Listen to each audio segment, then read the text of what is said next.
Hi, I'm Carl Torpins. This is another one of my episodes on topics or hot topics of the day. Let's talk about defunding the police. Let's talk about something close to home.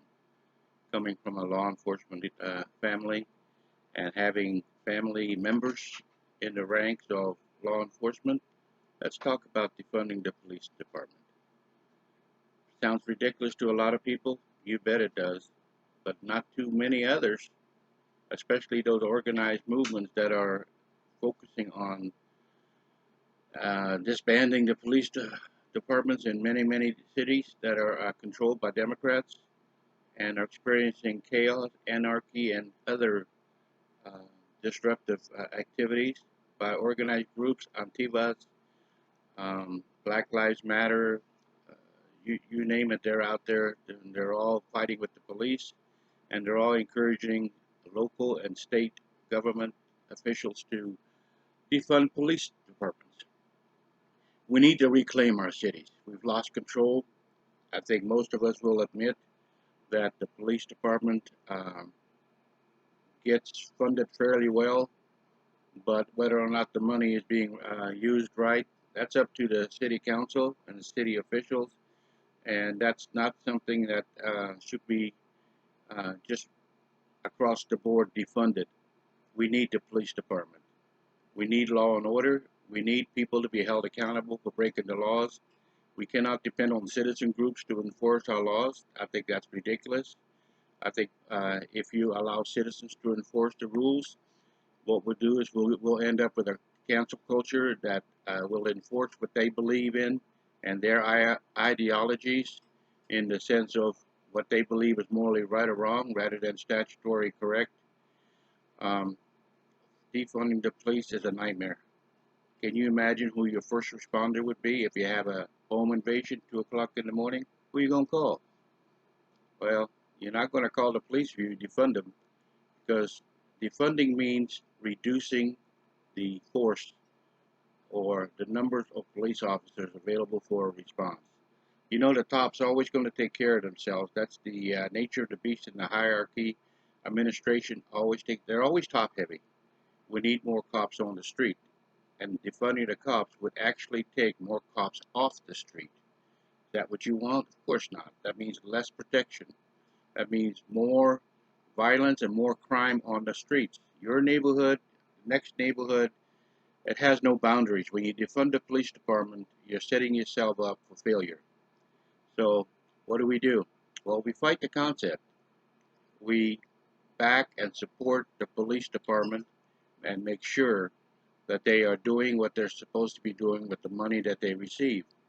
Money can always be reappropriated, but reappropriation is much different than defunding.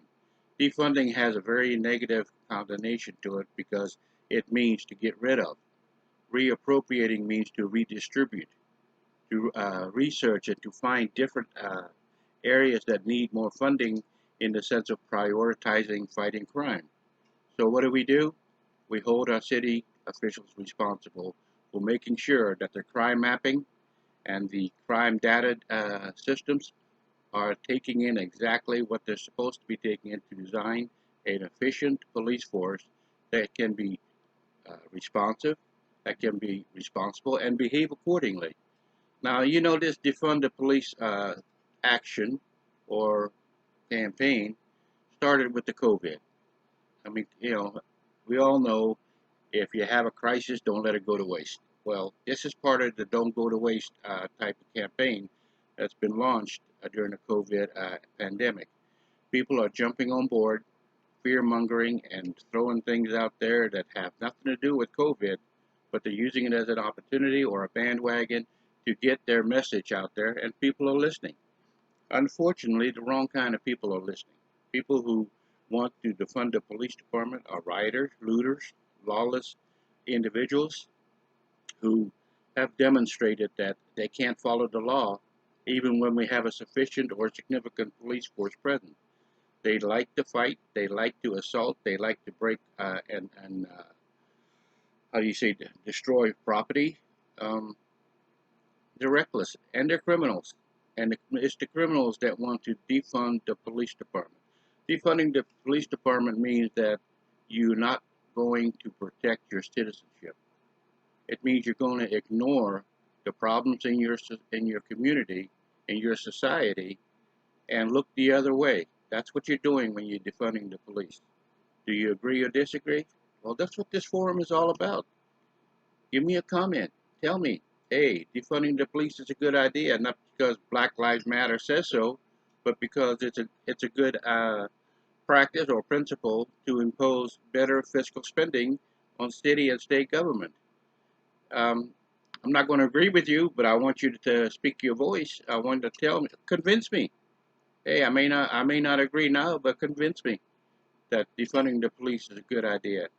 I come from a law enforcement family. We have carried a badge for a very long time, and it's going to be hard for us to be convinced that you can do without us. Why? Well, because crime's not going down.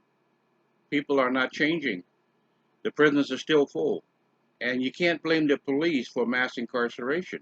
You can blame the politicians for passing statutory laws that imposes incarceration as a punishment tool. The mass incarceration process is actually triggered by the war on drugs. It targeted people who were drug dealers, who dealt in drugs, who used drugs, and yes, proportionally, it affects minorities different ways. I'll be the first one to admit it. I've seen it firsthand. But the intent of the law was to control the behavior, the possession, and the use of drugs, harmful drugs, drugs that can kill you. So mass incarceration is a byproduct of law enforcement. Back in the 60s, 70s, and 80s, we used to say we're being tough on crime. Well, okay, I'm the first one to agree that there are some dire needs right now for penal reforms, for justice reforms, and for a revisit on the truth sentencing laws. I'll be the first one to admit that the courts are overwhelmed and that people are being warehoused in prisons because of the way the system is set up. We need to change that, but not defund the police. That's not the solution. We need to change the justice system so it addresses the cases in such a way that there's an equitable and parity in the sentencing, in not only in sentence, but in the fact of the nature of the crime committed. Every state has the opportunity and the ability, plus the responsibility, to make sure that their laws are correct, in compliance with the Constitution, and enforced fairly and equitably. Police officers are law enforcers. That's what they do. You break the law, you're going to get arrested. You may get ticketed, you may not be taken to jail, but breaking the law has a consequence. So to suggest that we defund the police is basically saying you got a blank check to do whatever you want while you're out on the streets or even in your home, because the law doesn't stop at the front door. It protects you inside and outside your home. Now think about all the consequences. We've talked about uh, your domain, defending your domain, your castle, stand in place. You know, those are all principles built on the fact that police are usually first responders, but they can't always be their first responders. You have a right to protect yourself. We're kind of going back into uh, gun control and the topic of self-defense, Second Amendment, those kind of things. They stand strong. They are solid case-based decisions by the Supreme Court that we're entitled to the Second Amendment. But the police department is a first responding agency that is armed and that has the capability and tools to deal with situations that a civilian can't deal with lawfully. The key word being lawfully.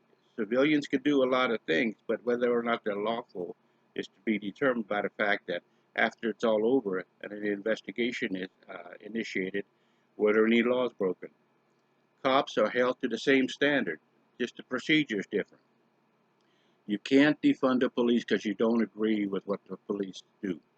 Now, my personal opinion, what triggered this whole thing was the fact that George Floyd was brutalized and unnecessarily traumatized and beaten by a police officer.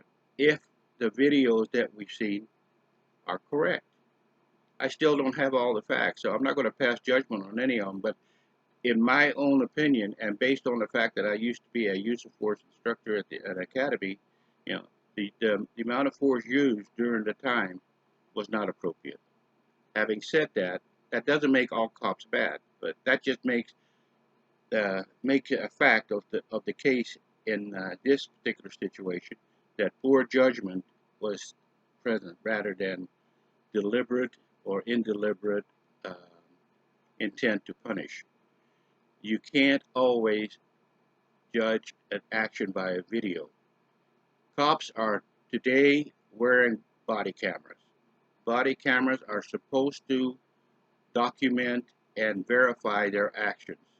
Now, the Black Lives Matter group have said that the body cameras don't work.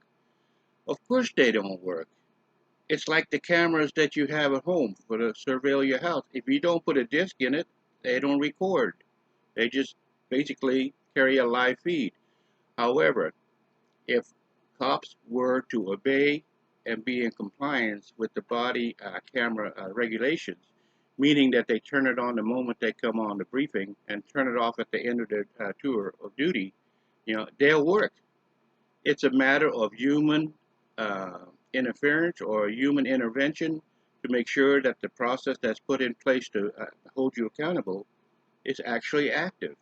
Supervisors have a responsibility in that. So to say that body cameras don't work, that's a myth. They do work when used appropriately. Dash cams, same thing. They work. However, they're always left up for interpretation.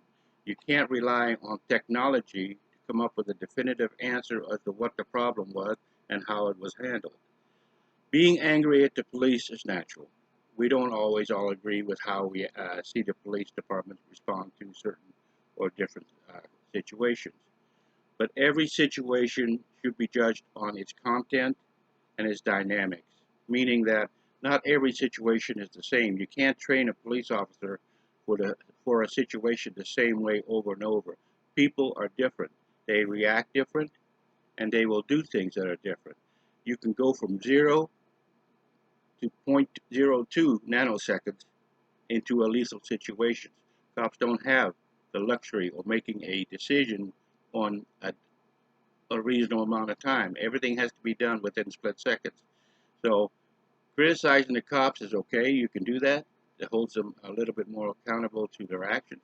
However, telling everybody that we need to defund cops because cops are bad, that's an overstatement, overreaction, and an overreach on the fact that police powers are necessary. They are our first respond in the emergencies, in national disasters, in child crowd control.